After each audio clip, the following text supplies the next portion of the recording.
rolling? Hey, ladies and gentlemen, welcome to another episode of Angry in the Middle. We are here to discuss 72 hours till we go to the vote. First of all, everybody go vote. I don't care if you agree with me or not. Please, we want 100% of Americans 18 and over to vote. Everybody. Because I firmly believe the biggest problem we have in this America, is that 30 to 40% at the most actually go to the polls, that could go to the polls. And because of it, the most angry and the most extremist are the folks that are like motivated to go to the polls. Everyone else is like, my vote doesn't matter. I don't really care what happens, yada, yada, yada. And that's why we are where we are today, with groups like the KKK and the alt-right trying to push Donald Trump through as the president, followed by a whole bunch of just straight party Republican voters, party loyalists that are just going to vote Republican no matter what, because they never educate themselves to what's really going on out there. They just vote straight party. I am here to tell you, I am a registered Republican, GOP in New Jersey, that is about to vote straight Democratic ticket. One, to send a message. But here is my plan to help solve the problem. I think all of us, and I've been an independent for the last 10, 12 years, all of us that have been non-party related, you need to leave the Libertarian Party, leave the Green Party. If you're Green Party, go back to the Democratic Party, DNC. If you're Libertarian, go back to the GOP. You know what? You're not always going to get your way. But you know what's going on? Because of the millions of us that left the GOP and the DNC, both parties are left in the hands of the far left and the far right. I'm going back to the GOP. I was a Republican. I grew up in a Republican household. I'm not a racist. I am not a right-wing nut job conservative. I'm a political conservative. I think pro-choice is the conservative political view. So let's get all that shit off the table. You don't like abortions? Don't go have one. You don't want to get gay married? Don't get gay married. But don't deny somebody else their right. Don't deny somebody else their choice. That's true conservatism. So don't tell me out there in the sticks of America, I'm not conservative enough. No, you're not conservative. You're batshit crazy and hiding behind the Bible, which denounces half of the shit that you talk and believe. Because the Bible is really all about, and I'm not the most religious person out there, but the Bible that I grew up learning was all about love thy neighbor and do unto others as you would have them do to you. Would you go around burning churches? Would you want people to burn your church down? Would you want people to keep you from voting because of the color of your skin? Would you want people to keep you from having equal rights because you fell in love with somebody that is not the norm? Would you want to vote for somebody who goes around fat shaming, slut shaming, everything else shaming, Mexican shaming, Muslim shaming, supporting somebody that is one of the biggest bullies of all time in this country? We had this huge anti-bully movement. But his wife is all about. Yeah, his own wife wants to stop cyberbullying. Can you please, what they keep saying about Hillary? If you can't fix your own fucking house, get the fuck out. Not to mention your illegal, Melania's illegal immigration work in the past, violating her own visa. And I'm convinced she's a spy for Putin. I really am. I really think this is whole thing. Melania is one Russian spy, and like all the mail order brides are. And, let's send over our best looking, they'll infiltrate, and they'll report back, and then we're going to get the biggest dummy we could find over there and make him president. It's all that point. But you know what? At the same time, I want to call for a moratorium on the negative rhetoric. I'm a comedian. I'll have fun with individuals. I'll have fun. But can we stop calling people like Bush a big dummy because we don't agree with him? Can we stop calling Bill Clinton Slick Willie because he had some sex issues? Name one male in D.C. that doesn't, and I'll show you somebody who hasn't been caught yet. I'm not saying it's okay. Yeah, well, Obama, as far as we know, is the exception to the rule. Can we please stop shaming and shading and what all that bullshit against Obama when Obama and Michelle are like the greatest people to go to D.C. in my lifetime, even more so than Jimmy Carter. You know, maybe Jimmy Carter may or may not have been the best president in the world, but he was a decent guy. Obama and Michelle live and lead by example. When has Donald Trump ever done that? And I think Hillary has tried to do that. She's far from perfect. I'm with her because the deplorables are equal in my mind. I know other people will argue with that on both sides. The deplorable issues are equal. She's far more qualified and ready to lead this country. And I think the only thing that's going to solve this problem, and I'm just talking about in the short term, let's get past Tuesday. Vote for Hillary. Let's vote out anybody who's been in D.C. in the Senate or Congress more than 12 years. Get them the fuck out. And that kind of means Bernie too. Like, I like Bernie. But to be fair, get rid of all the incumbents that have been there for fucking ever. Get them the fuck out. John McCain, who's the douchebag in Missouri. This guy that, I'm just drawing a blank. The Missouri State Secretary of State, who is just an amazing young guy who I hope runs for president in about 10, 15 years. He's like the white Obama, but he knows how to do things with guns, right? He seems like, who knows? We don't know all these people. We got to vet them. But what we need to do, we need to go back to the two-party system, and we need to strengthen the two-party system. Because the two-party system right now is in control of anarchists from both sides that want to destroy. And I think their idea of destroying the two-party system and destroying the American government, they have good hopes, but we need balance. But I think it's also, the people that, hated what we did in Iraq almost are trying to do that here. Like, they want to tear down the federal branch of government. All three of them, it seems like. They want to destroy the federal government. But look what happened in Iraq. You're doing that with hopes that you have an idea what's going to be there after you succeed in that. By sending somebody like Donald Trump to D.C. to blow things up. Literally, probably, because that dude has no chill, right? No chill Donald Trump. And what we need to do is go back to the parties. If we put more like 90% of this country back into one of the two parties, but don't vote party. Go back to the party so you can be more involved in the early stages. Get more people involved at the local level, at the state legislature, at the county level, in the education system, in the legal system, you name it. David Frum, and I've not always been the biggest fan of David Frum, but he's my new hero. He was on Bill Maher last night. And it's funny, what's her name from Michigan, the former governor of Michigan, kept arguing with him, and he kept saying shit that made sense. And then she was just in that, I'm a pundit for Hillary, so I gotta be argumentative mode. David Frum was saying some really good shit. That both sides, he was saying exactly what I've been saying all along, and he's much more conservative than I am, much more of a loyal Republican, even though he's against Trump. Traditionally, what he basically said, and I want to compare two things. What David Frum said last night and what I heard Lawrence O'Donnell say 20 minutes ago on MSNBC. And in a way, they think they're saying the same thing. But David Frum said it best. David Frum said, basically, one of the problems we have is the extremists on the left and the right are trying to destroy institutions. But these institutions are the things that keep radicalism from taking over. And by destroying the institutions, by destroying the faith in the media, by destroying the faith in the executive branch of government, by destroying the faith in the parties,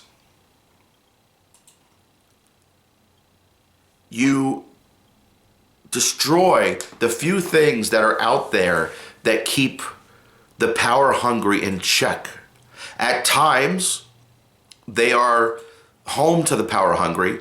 You know, I used to not be afraid of and not like unions because I felt unions were these great ideas that were polluted with power hungry assholes, right? That took all the money. Maybe that's because of one too many 80s TV shows about the unions, right?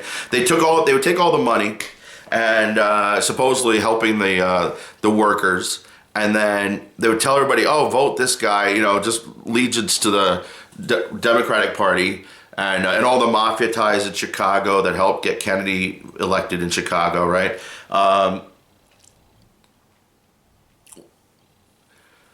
Same thing about religion. I used to hate a lot of religion because religion, I think, is a great thing. Unions are a great thing. Religion is a great thing. There are great Christians, there are great Muslims, there are great Jews, there are great everything. But there are a lot of people that go in there and see an opportunity for power.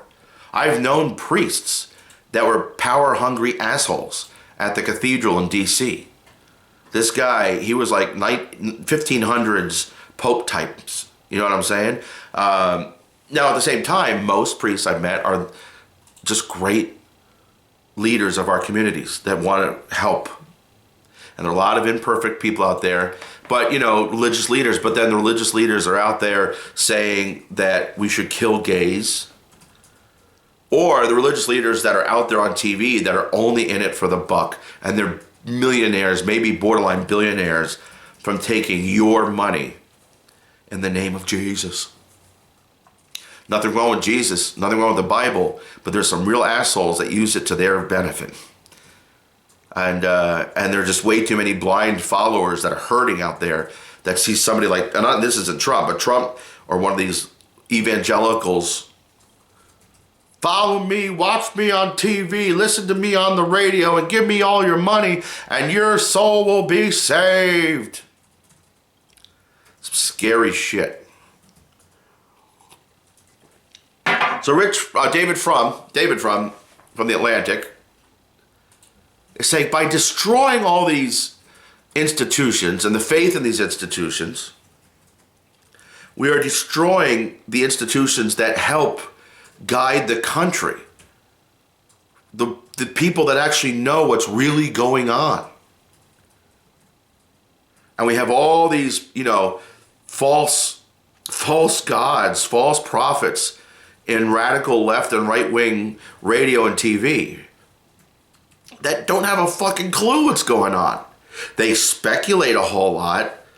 I had a lot of respect for Rachel Maddow last night because she actually said, I am a pundit. Rachel Maddow is a pundit. She's journalistic. You know, she tries to be a journalist, but she admitted, I am a left-wing pundit.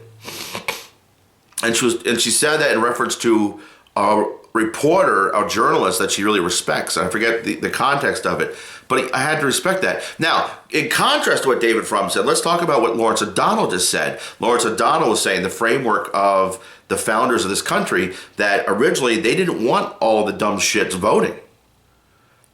It wasn't just a race thing. They didn't want the dumb people, not that if you don't have white skin that you're dumb, but the whole poll tax. You know, you have to have education to vote so that you can actually, they can vote people in based on knowledge, not speculation, not on fear. You know, the kind of things that got Hitler elected with 1/3 of the vote. Can you imagine if we had a three-party system and somebody like Donald Trump became president because the three parties diluted the vote so much that Donald Trump could win with 35% of the vote, which is what I think he's going to end up with on Tuesday. He may hit 40. But let's say Gary Johnson got just enough power. I mean, this is how Bill Clinton became president, right? Bill Clinton slipped through on 43% of the vote the first time because Ross Perot had 19%. So it was just enough. And if there was no Ross Perot, there's no guarantee that Bill Clinton would have lost because that vote was probably even, more from the Republican vote, but a little bit of each, right? The populace. Lawrence O'Donnell, but Lawrence O'Donnell's explanation of this was kind of like, how do we fix this problem? And all the Lawrence O'Donnell was doing was feeding into the right-wing conspiracy theories about the elitists. There are elitists in this country that think they know best. And they might. Maybe they do know best. But that's no different than people from rural America thinking they know what's best for the blacks in inner city, right? And pushing through policies that are considered racist to the inner cities. Or vice versa. Just as much left wing going out and saying, oh, the people in the sticks out there in the bayou are just a bunch of big dummies. Some of them are, but not all of them. Saying that half of them are deplorable, right? Both left and right have gotten to a point where the rhetoric is so poisonous that they can't come back to the table. So you know who's going to solve the problem? All of us in the middle. I'm angry in the middle, and I'm goddamn tired of this bullshit. So I need everybody out there that is independent to go back to being Democrat or Republican. But stand up to your own party when they pull bullshit. Pull the bullshit card out of the stack when bullshit is spewed. What's going on? We left, so bullshit's being spewed, and there's a few people that stayed that maybe are a little bit more right or left than us, but they're still there. Like they're the moderate nut jobs. The true moderates are in the middle, just wondering, what do we do about it? What do we do about it? Oh my God, I know neither one of these, Hillary and Trump, are terrible for this country. Hillary less so. So I'm with her. Hashtag I'm with her. But anybody running against these people could have beat them with their negatives. Almost. Well, that the Republican Party put up. At least the Democratic Party put up somebody like Bernie Sanders, who is a little far left for my choice, but I could still live with him. And again, as I've always said, in contrast to the crazy right-wing Congress that we have, I'm okay with the far left wing. And hopefully they can balance each other out. But what we don't need is like far left and far right just screaming at each other and knocking heads all the time. We need the moderate left and the moderate right hashing it out. Let's solve the problem. The last thing I want to talk about, and I'm going to hang up, this spirit cooking. Never heard of this before. I made a comment on Twitter and somebody responded to my Twitter. Good luck with that. They're clearly from the far right. And hashtag spirit cooking. So I never heard of this before. I'm like, are we like going down and like burning the demons? Or what are you doing? So spirit cooking, hashtag spirit cooking. If you look this up, and please do, educate yourself on this. Don't trust me. Don't trust anything I say. I'm one guy. Don't trust any one person, what they say. Don't trust what MSNBC tells you. Don't trust what Fox News tells you. I think was it Martin Short last night even said, yeah, if I watch Fox News all the time, I'd probably vote for Trump too, right? Don't listen to one news outlet all the time. Because they're all bullshit. They're not all liberal. They're not all conservative. But they're all bullshit by themselves. Read different opinion papers. Read different news stories. And then, as I always say, the one thing that they all agree on is probably true. Everything else is bullshit, right? Spirit cooking. Hashtag spirit cooking. Sorry. Spirit cooking is the belief that the elitists in D.C., or in this country in general, are all Satan worshipers. I'm not fucking kidding. And there's a guy that's like, the main guy says, I'm ready to accept thank yous. This is a Twitter that he actually posted at some point in the last 24 hours. I'm ready to accept apologies for everyone who said I was crazy for saying spirit cooking was true, for saying that the elitists were Satanists. I'm ready to, like, all of a sudden there's proof that this nut job is right. As I always say, anybody that leads with Alex Jones says, talk to the hand. Bye. Rush Limbaugh says, Air America, the left-wing radio says, equally. Get the fuck out of my face. David Frum said it best last night. We need to trust our institutions, but never blindly. Never go back. After World War I, we became isolationists. We're gonna ignore Europe. We're gonna ignore the world. We're done with the World War thing, right? We're so the war to end all wars in 1916 to 1920, right? And then what happens? We ignore what's going on. And everyone's war weary with Iraq and Afghanistan. Everyone's like, we need to ignore the rest of the world, screw the rest of the world. We need to fix our problems. Every time we do that, Hitler will arise. But we never just expected that Hitler will be coming to our own country in the form of Donald Trump. I'm not saying Donald Trump is Hitler. I'm saying the people that are trying to elect Hitler are Donald Trump, maybe it's a little Freudian, are no different than the people that tried to elect Hitler. No different than what happened in Star Wars when they created the Empire as a way to save us, right? We gave up freedom. We gave up democracy to save ourselves. And then you know what happens shortly after? Once they get the power, you're screwed. So, hey guys, I'm going to go. Please go out and vote. Please spread the word. Vote for Hillary. And then the second we get Hillary in, start figuring out how we can fix this problem. The immediate problem is Donald Trump. Vote for Hillary. I'm with her. Vote for Hillary.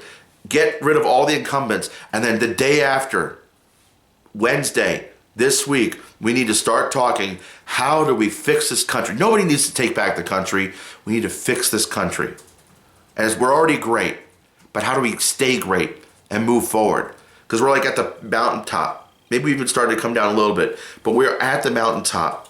There are people in this country doing better than they've ever done before. Some can't say that. But if we're going to make this country great for everybody,